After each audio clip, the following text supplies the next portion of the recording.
un ser humano. ¿Cómo? ¿Dios puede ser vencido? ¿Será que la Biblia está exagerando? Vamos a profundizar un poco en esto. En uno de los enfrentamientos quizás más misteriosos que hay en la Biblia. Vamos a entender por qué Dios luchó con Jacob. Para entender el verdadero significado de esta lucha, de este enfrentamiento, necesitamos primero recordar el contexto de Jacob. Jacob estaba huyendo, ¿cierto? Los que han leído la historia sabrán.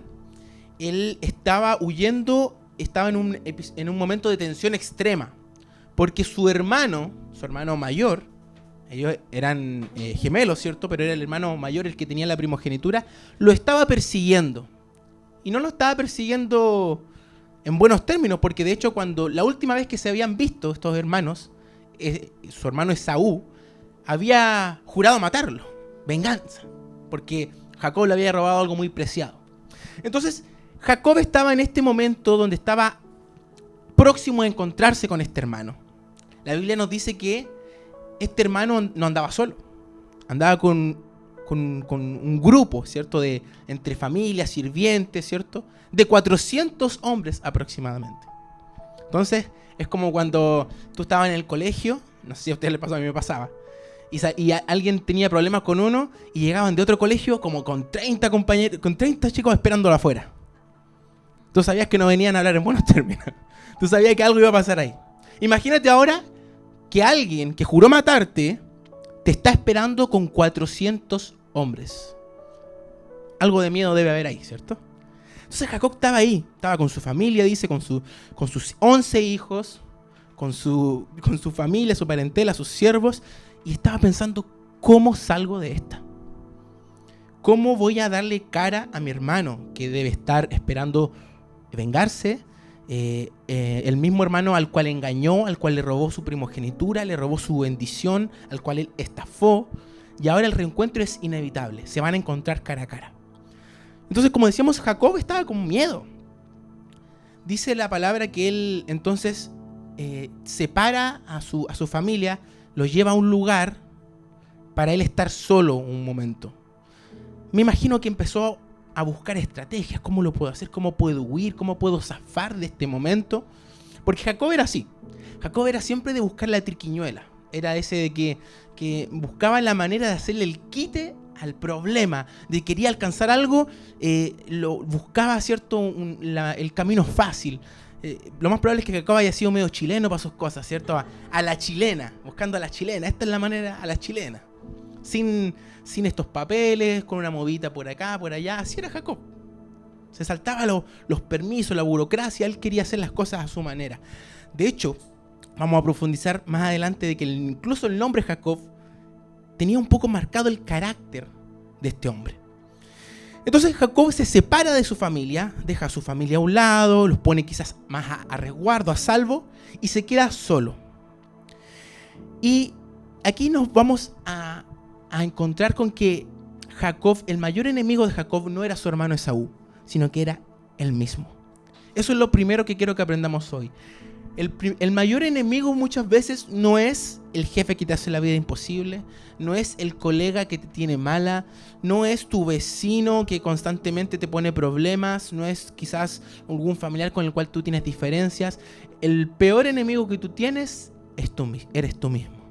Ni siquiera el diablo, eres tú mismo muchas veces. Somos nosotros mismos con quienes nosotros tenemos una lucha interna y no lo sabemos. Entonces el texto bíblico de Génesis 32, del verso 22 al 24, ahí el Chris me va a ayudar a colocarlo en pantalla, dice: tomó a sus 2 siervas y a sus 11 hijos y pasó el vado de Jaboc. Así se quedó Jacob solo. En ese momento aparece un hombre y comienzan a luchar con Jacob. Bueno, ahí creo que hay otra versión, pero nos dice más o menos lo mismo, ¿cierto? Jacob deja a su familia a un lado, se queda solo y nos dice la Biblia que se encuentra con un hombre y se ponen a pelear, ¿cierto? Ahí está ahí en pantalla, ¿no? ¿Sí? La Biblia no nos dice que mediaron alguna palabra, no nos dice que, por ejemplo, chocaron hombros y por eso se pusieron a pelear. Nos dice que se encontró con un hombre, ¿cierto? Y luchó con él. No nos da una explicación. No hay un diálogo. No hay un ¿qué te pasa? No hay un oye, ¿qué estás haciendo aquí? No hay un diálogo. Se encuentra y se ponen a pelear. Entonces dice que la lucha dura toda la noche. Un combate físico, real. No es un palabreo como esas típicas peleas que de repente hay que se hablan de lejos así. Ven para acá, ven para acá. Y nunca se pegan. No, aquí hubo un combate físico. Estaban peleando. No hubieron palabras, pasaron a las manos directamente. Entonces, podemos ver que hubo un combate real. Y el texto es muy misterioso. Porque la primera pregunta que se nos viene a nuestra mente es: ¿quién es ese hombre que apareció a luchar de la nada, a pelear? Uno podría decir, era un ladrón, era un amigo de Saúl que lo andaba buscando. ¿Quién era? Quizás un demonio, ¿cierto? Que se le apareció para pelear con él. Un sicario, ¿cierto? Que contrataron. No, nada por el estilo. Al final nos damos cuenta, y en Génesis 32:30, Jacob mismo dice quién es esta persona.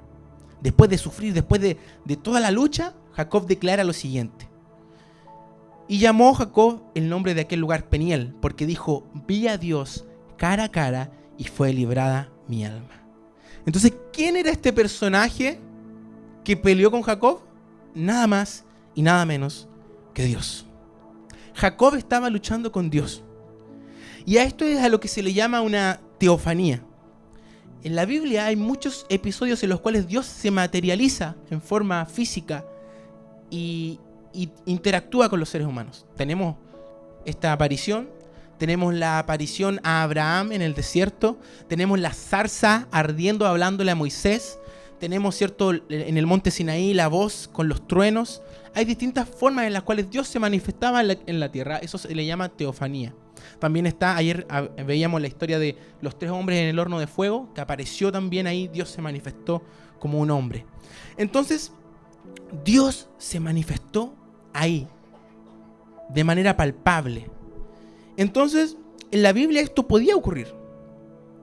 No se trataba de una visión, no se trataba de un sueño, se trataba de una aparición real y concreta.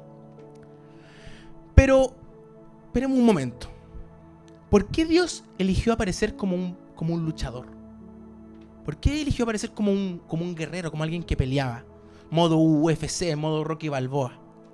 ¿Por qué Dios quiso aparecer así? ¿Por qué no apareció como un ángel resplandeciente? ¿Por qué no le apareció como una zarza ardiendo? Como una voz. Si quería hablar con Jacob, si quería enseñarle algo. ¿Por qué apareció como un luchador? ¿Por qué tenía que agarrarse a combos con Jacob? Esa es una pregunta válida, ¿cierto? Pero la elección, que nos podría parecer extraña, tiene una explicación y un sentido.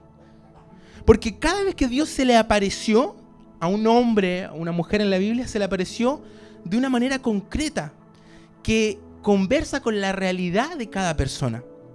A Abraham, que era un nómada, Abraham vivía en tiendas, se movía de lugar en lugar, se le apareció como un viajero. Tenía mucha relación con la vida de Abraham.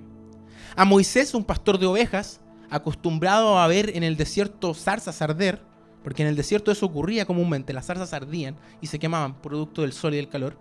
Era algo común para él. Entonces, ¿Dios cómo se le aparece? Como una zarza ardiendo que no se extinguía. Dios buscó la manera adecuada para acercarse y presentarse a cada uno de estos hombres.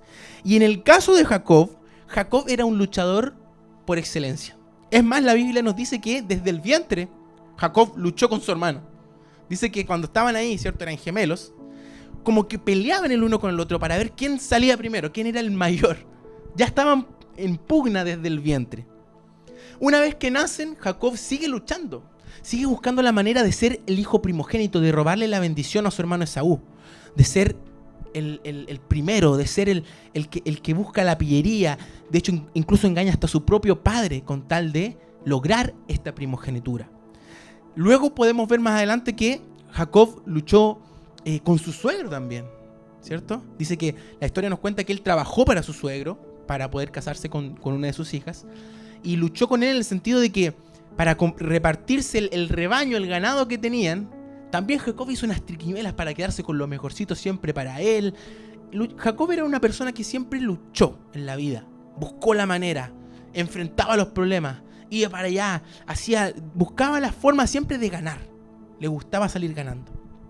Entonces Dios escoge una forma simbólica para enfrentarse a él, para encontrarse a él, y lo hace como un oponente. Y entendemos entonces que Jacob quiso ser siempre un hombre que se imponía al resto de cualquier manera, a su manera. Así como aprendimos en el día de ayer con las prédicas de Dante Gebel, Jacob era el típico hombre que hacía las cosas a su manera, como él quería.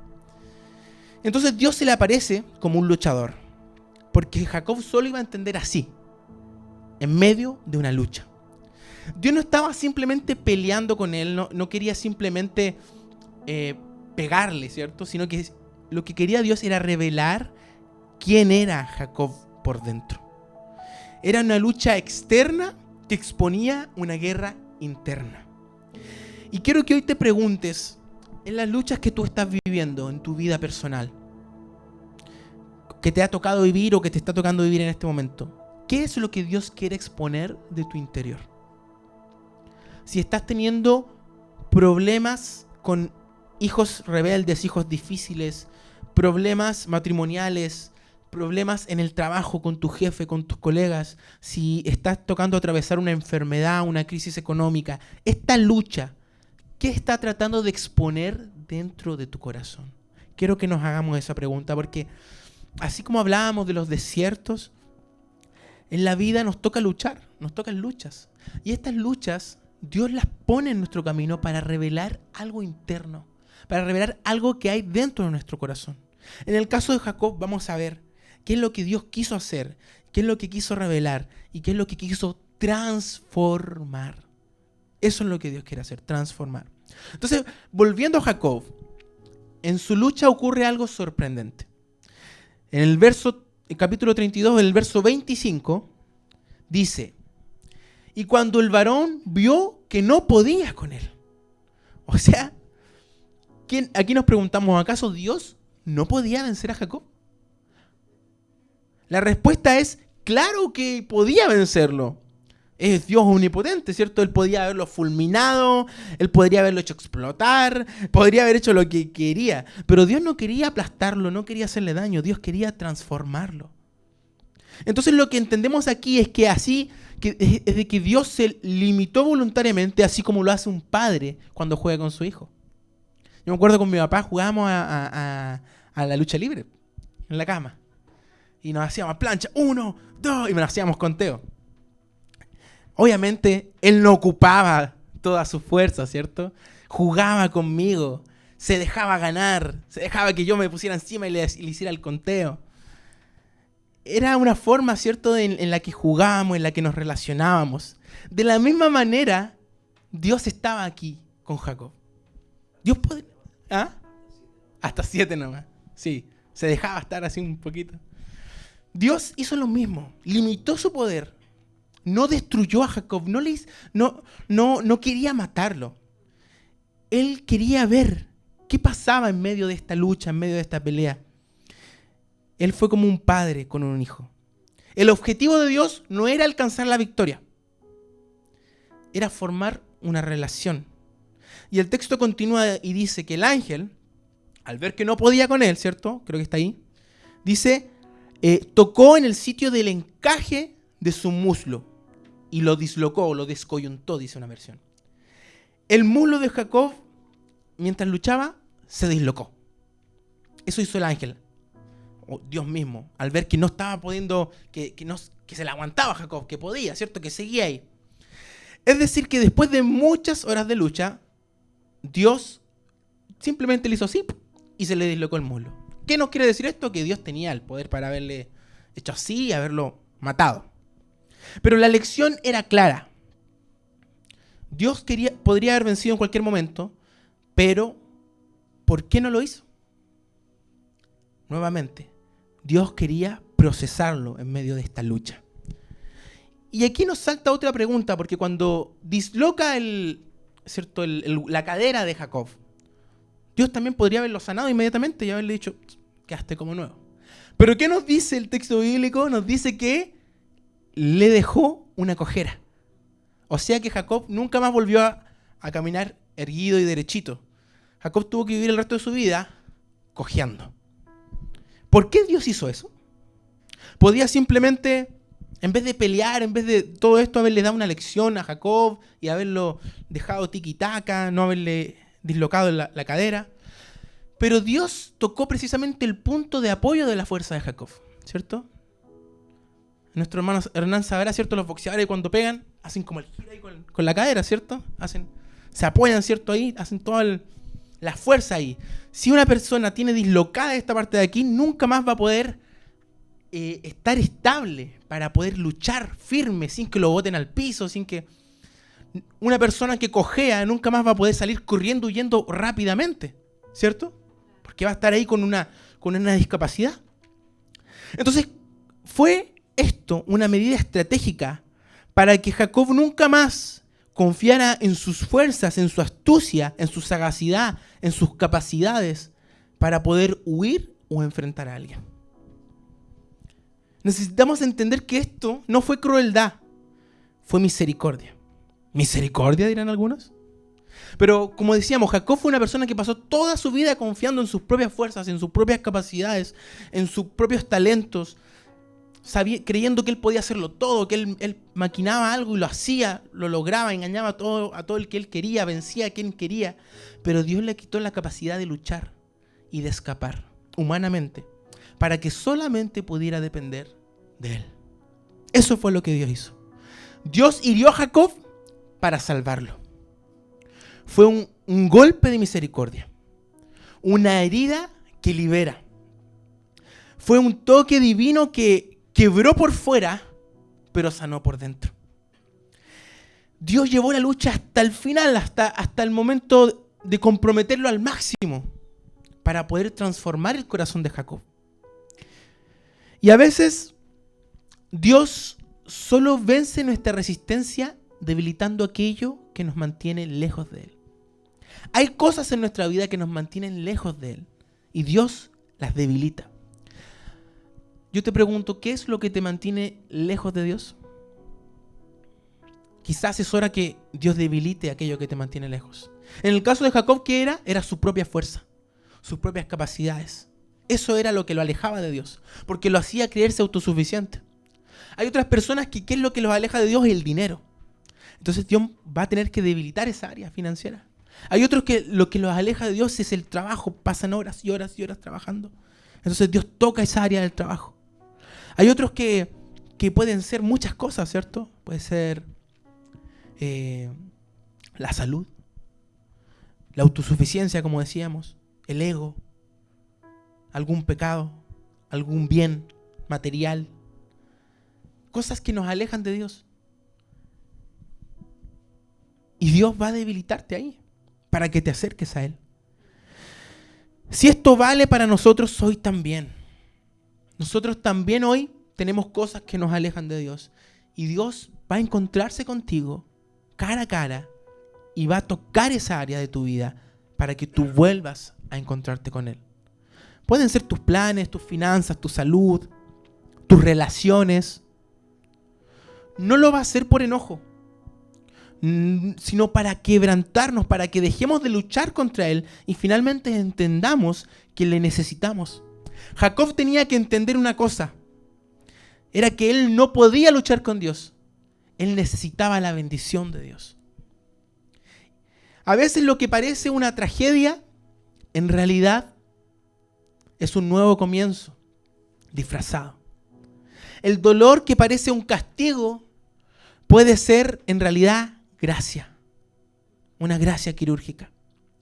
Entonces, volviendo a Jacob, que estaba ahí peleando, ya cojo, con el muslo dislocado. Muchos pensaríamos, ahí ya se acabó la pelea, ¿cierto? Se rindió, porque ya estaba lesionado de gravedad.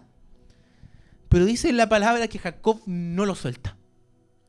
Que aunque estaba con el muslo dislocado, lo tenía agarrado. Entonces Dios le dice, suéltame que ya amanece. Y al contrario, él se aferra y le dice lo siguiente. Y esto fue el cambio, el clic, el giro que Dios quería lograr.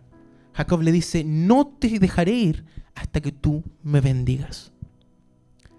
Y esto es un cambio profundo, son solo unas palabras, pero eso demuestra un cambio en el corazón de Jacob. Porque Jacob, ¿a qué se acostumbraba? A robar bendiciones, a manipular, a encontrar la bendición y arrebatarla. Pero aquí entendió Jacob y dijo, la verdadera bendición me la tiene que dar él. No la voy a lograr yo por mis fuerzas. No la voy a poder conseguir a la mala, no la voy a poder robar. Necesito que Dios mismo me bendiga.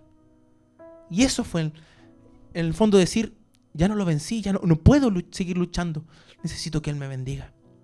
La verdadera bendición viene de Dios y no puede ser tomada por la fuerza. Solo puede ser recibida por gracia.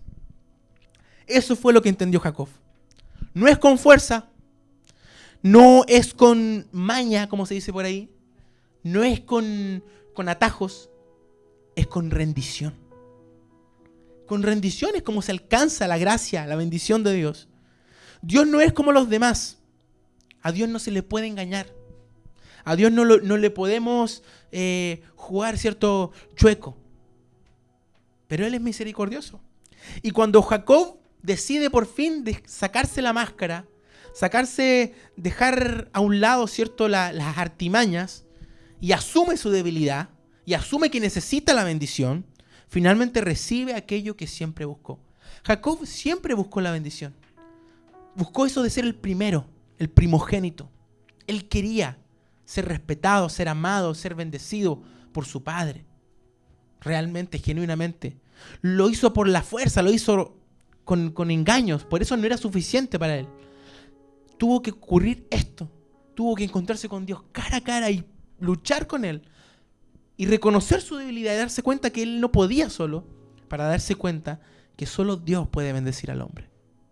Solo Dios puede darnos aquello que nuestra alma necesita, que nuestra alma requiere. No lo podemos alcanzar con actos.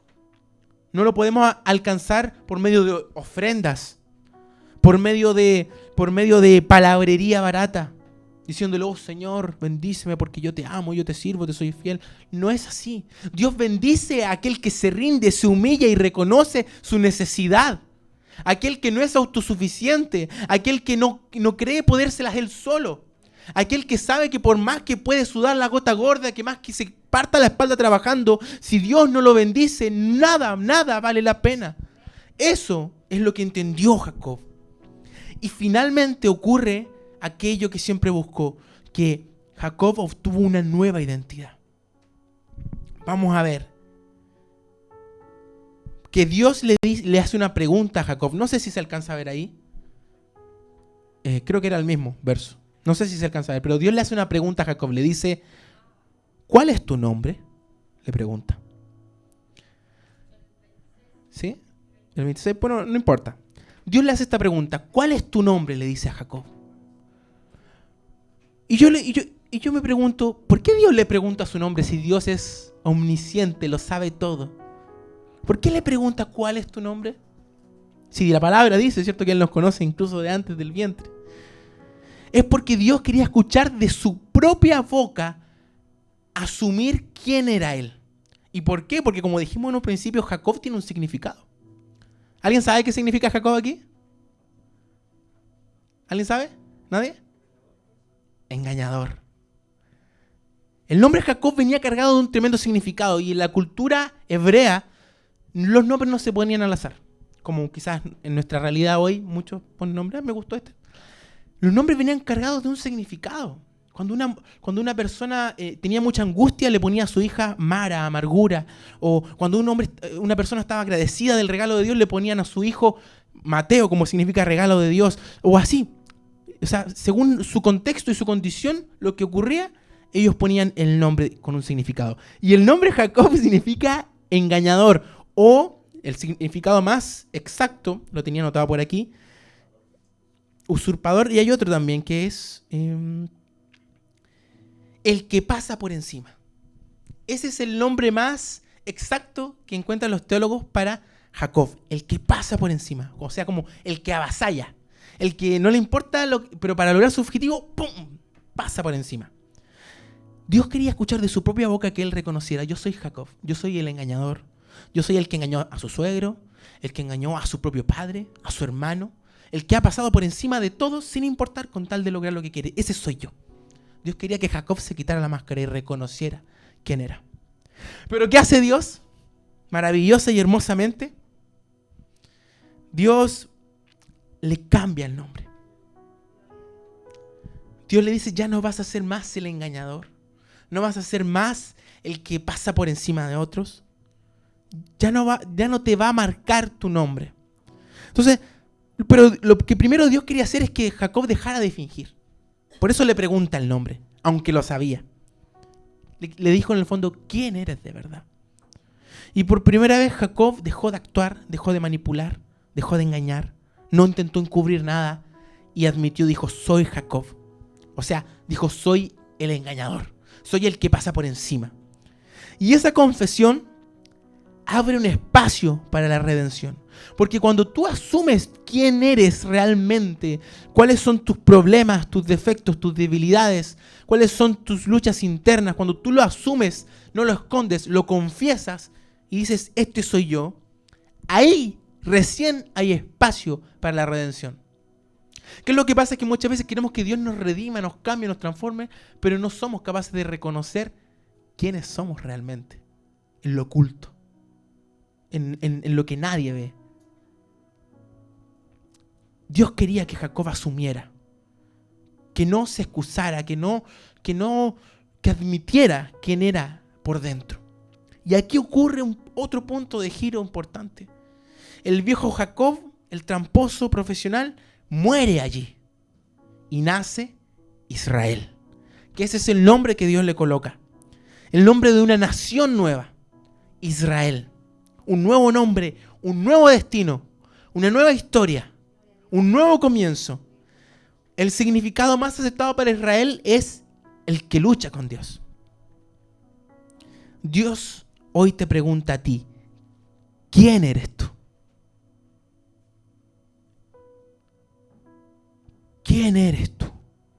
Sin máscaras, sin maquillaje, sin adornos, sin excusas, sin justificaciones. ¿Quién eres en lo profundo?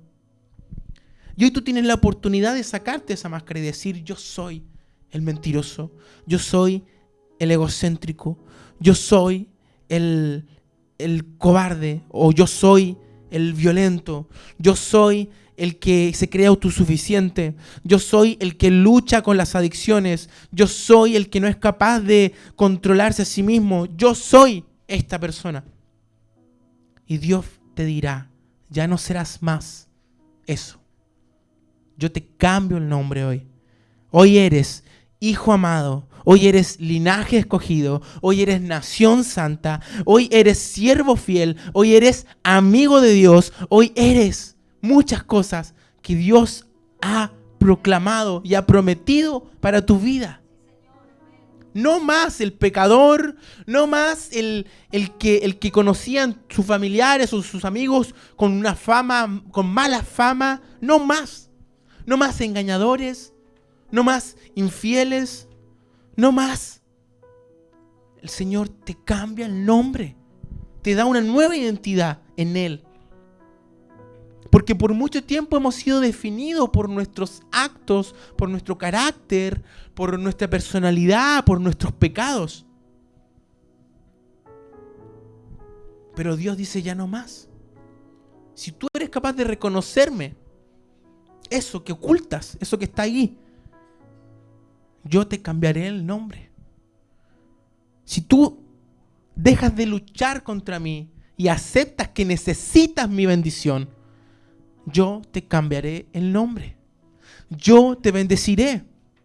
Y así como de Jacob nació una gran nación, de nosotros van a ser algo grande. Algo grande para nuestra descendencia, para tus hijos y los hijos de tus hijos. Eso es lo que Jacob ganó cuando decidió rendirse. Porque, ¿cuál era el problema? Jacob tenía miedo de que su hermano lo matara y matara a su familia, a todos. Pero luego de esto, Dice la palabra que se encontró con Esaú cara a cara. ¿Y qué pasó? Ni siquiera tuvieron que pelear. Su hermano no tenía ninguna intención de hacerle daño. Se abrazaron, se reconciliaron y cada uno siguió su camino. La batalla que pensábamos que tenía que luchar con Esaú no era consigo mismo. Y una vez ganó esa batalla, el Señor libró su otra batalla.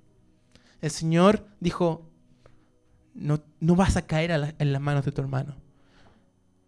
Muchas veces estamos desesperados luchando batallas con otras personas, con otros humanos. Y estamos ahí, pensamos, ¿qué podemos hacer, Señor? Haz algo. Como decía ayer Dante Gebel, le pedimos al Señor, destruya a mis enemigos. Pero el Señor, como dice el Salmo 23 y nos decía Dante Gebel, el Señor adereza mesa enfrente de tus enemigos. El Señor es capaz de calmar la ira de una persona que te odia, siempre y cuando tú decidas rendirte y decir, Señor, esta lucha te la entrego a ti. Mi lucha no es contra carne ni sangre, no es contra mi vecino, no es contra mi jefe, no es contra mi esposa, mi hijo, no es contra mi hermano, no es contra mi colega. Mi lucha es contra mí, contra mi carácter, contra el viejo yo que no quiere someterse. Eso es lo que debemos hacer. Pero incluso después de todo esto que hemos conversado, todavía podría resonarnos una pregunta. El texto dice que a Jacob se le llamó el que prevaleció contra Dios. ¿Qué significa prevalecer contra Dios? ¿Cómo alguien puede vencer al mismo Dios? Porque seamos honestos, es absurdo que un humano pueda vencer a Dios, ¿cierto? Que Dios Todopoderoso. Si Él quisiera, podría haber aplastado a Jacob con un soplo. Un solo toque ya fue suficiente para dislocarle el muslo, ¿cierto? Imagina si Dios realmente hubiese querido ganar y matarlo. Entonces la clave de esto es que Jacob no venció a Dios por la fuerza, sino por su perseverancia y su debilidad. A veces queremos ganar por fuerza. Y nuestra oración como es, Señor, dame fuerzas. Señor, dame la fuerza para resistir esta tentación. Señor, dame la fuerza para poder salir adelante y sacar adelante a mi familia. Señor, fuerza, fuerza, quiero fuerza. Cuando nuestra oración debería decir, Señor, aquí estoy rendido ante ti. Yo no puedo. Soy débil. Te necesito. Suena bíblico pedirle al Señor fuerza, ¿cierto? Pero el Señor no necesita tu fuerza. Necesita tu debilidad. ¿Qué es lo que dice el Nuevo Testamento, Señor? Que el Señor se hace fuerte en nuestra debilidad. Entonces, ¿qué necesita? Que nosotros seamos débiles para que Él se haga fuerte. No necesita que tú seas fuerte. Necesita que reconozcas tu debilidad, tu dependencia de Él. Entonces, prevaleció Jacob no por derrotar a Dios, sino por no desistir de Dios. Porque Jacob le dijo, no te soltaré hasta que tú me bendigas. Jacob reconoció que necesitaba la bendición de Dios. Tú reconoces que necesitas la bendición de Dios. Y con bendición no me refiero a que me va a llover el dinero, me va a llover la prosperidad, la salud. Me refiero a que Dios estará contigo. Su presencia estará contigo.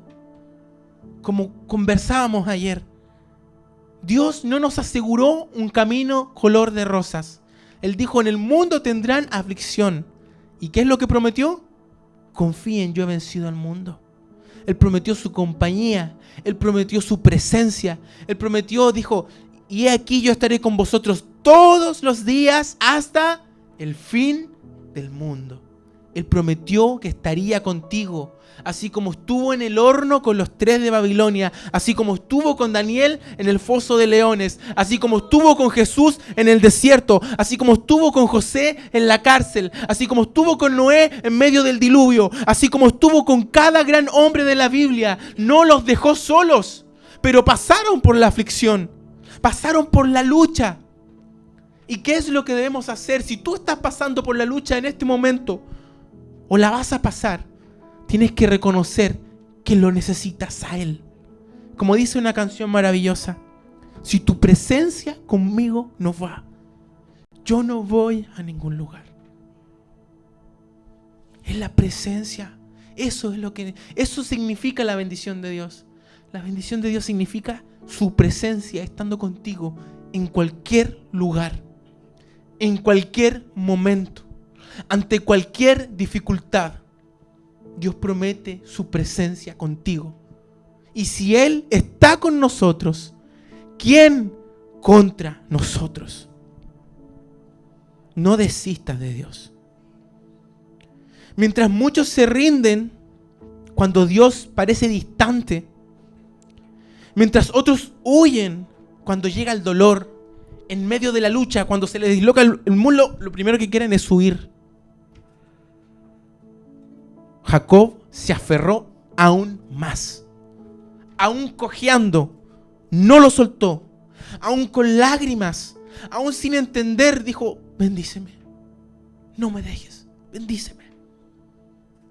Esta lucha, más que una lucha física, fue una lucha espiritual.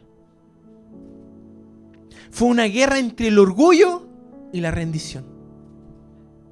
Jacob tuvo que dejar a un lado su orgullo y rendirse. Entre el yo me las arreglo solo, entre yo me las puedo, yo dependo de mí mismo, si nadie lo hace por mí, nadie lo va a hacer. Esa forma de pensar, Jacob la cambió y dijo: yo dependo de ti, Señor. Yo necesito tu presencia. Y cuando Jacob finalmente dejó de luchar contra el mundo entero, empezó a aferrarse a Dios. Y llegó la victoria. Y con ella terminó la transformación que Dios quería hacer con Jacob, con Israel, con el patriarca de la nación escogida de Dios. Prevalecer contra Dios es en realidad perder todo lo falso que hay en nosotros, toda esa ansiedad de ganar por nuestras propias fuerzas para recibir lo verdadero de Dios. Eso es prevalecer. Prevalecer es ser herido en el orgullo para sanar nuestra identidad. Dime una persona con orgullo y te demostraré una persona que está dañada en su identidad. Todos tenemos orgullo dentro de nuestros corazones. Algunos más, otros menos. Algunos se les detona en ciertas áreas. Pero todo nos lleva a algún daño en nuestra identidad. Quizás un problema en tu identidad, en tu relación con tu padre o con tu madre. Falta de reconocimiento a tus logros, autoestima baja, inseguridad por el aspecto físico, por tus capacidades. Eso terminó dañando tu identidad. Pero el Señor nos dio una nueva identidad. Y eso es lo que nos debe ayudar a sanar aquella herida que ha provocado que el orgullo crezca. Porque cuando uno se hace una herida, ¿cierto? Se forma una callosidad, ¿cierto? Una costra.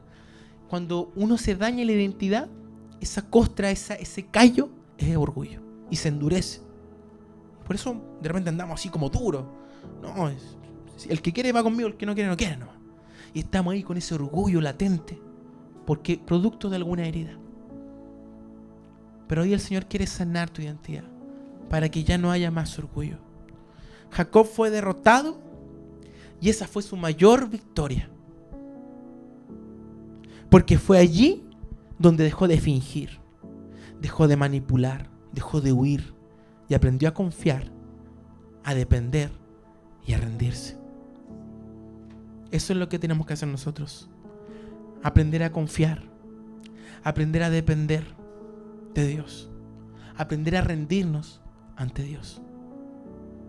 No más fingir, no más manipular, no más huir de los problemas. Eso es lo que el Señor quiere que hoy día aprendamos. La presencia de Dios es más valiosa que cualquier capacidad, que cualquier herramienta que creas tener. Su presencia es lo que marca la diferencia. Su compañía. Eso es lo que el Señor nos prometió. Quiero que podamos reflexionar en esto esta mañana. En que mires hacia adentro de tu corazón. Yo sé que esto lo decimos mucho. Le decimos, autoexamínate. Pero quiero que realmente mires qué es lo que Dios quiere exponer de tu interior. Así como lo hizo con Jacob en esa lucha. ¿Qué es lo que Dios quiere cambiar y transformar de tu vida, de tu carácter? Porque estoy seguro que cada uno aquí tiene su lucha. Está luchando. ¿De qué manera estás luchando? ¿Con tus fuerzas? ¿O estás rindiéndote? ¿O estás diciendo, Señor, solo quiero tu bendición, solo quiero tu presencia? Dependo de ti, yo ya no puedo más. Quizás el Señor tocó ahí, ese muslo, tocó ese punto clave para ti, y eso te dolió. Pero no permitas que ese dolor te aleje de Dios. No permitas que ese dolor te haga pensar que no eres digno, te haga pensar que Dios no te quiere, que Dios no te ama, que Dios está lejos. Ese dolor es para que tú te acerques a Él, para que tú te acerques a Él, para que la presencia del Señor pueda estar cerca de ti. Cierra tus ojos y realiza este ejercicio. Habla ahí con el Señor.